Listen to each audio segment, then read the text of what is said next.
Vëllazëria në Islam. 1.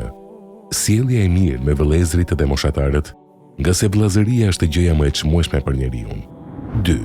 Tua përmirësoj ato të meta, të cilat I sheh tek shokët e tij, por së pari duke u kërkuar falje, nëse keq kuptohet prej tyre.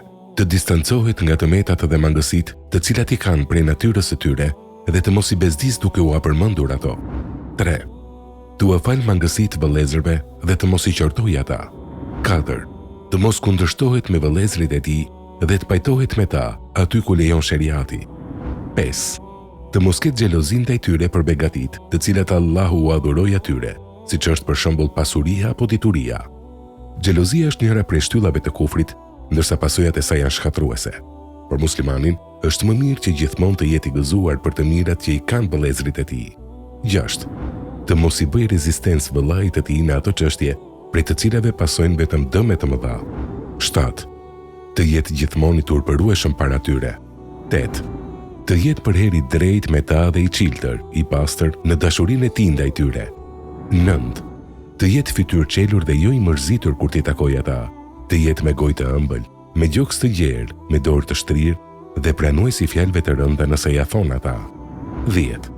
Të nxitoj që sa më shumë ta shoqëroj prej shokëve të tij më të diturin ose më të mençurin, më të urtin, më të devotshmin ose më të maturin. 11.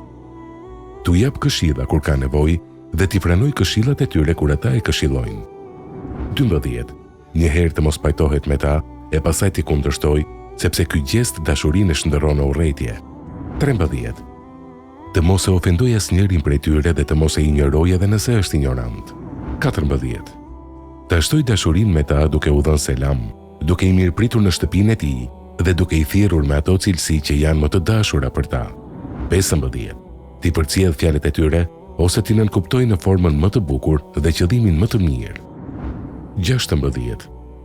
Ta mënjanoj zilin dhe të jetë zemërgjer me ta, tua fal gabimet që I bëjnë ndaj tij. 17. Të jetë serioz me ta e mos të bëj shaka vend e pa vend, sepse në atë mënyrë humb burrërinë. 18. Të mos I pranoj kurrësi për vëllezërit e tij, fjalët e atij që është përgojues dhe bartës I thashë themeve.